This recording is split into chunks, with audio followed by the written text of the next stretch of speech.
نبی کی ایک پیاری کرامت۔ مدینہ کی تپتی ہوئی ریت پر ایک مسافر پیاس سے نڈھال ہو کر بیٹھ گیا۔ ہونٹ خشک تھے اور چلنے کی طاقت باقی نہ رہی تھی۔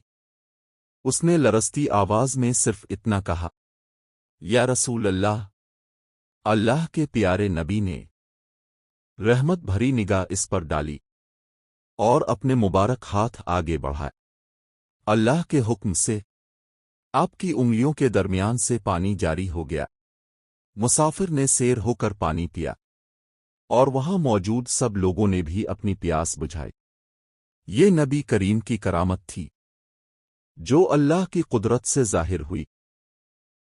اس دن سب نے جان لیا کہ نبی صرف انسان ہی نہیں بلکہ اللہ کی عظیم رحمت کی نشانی ہے۔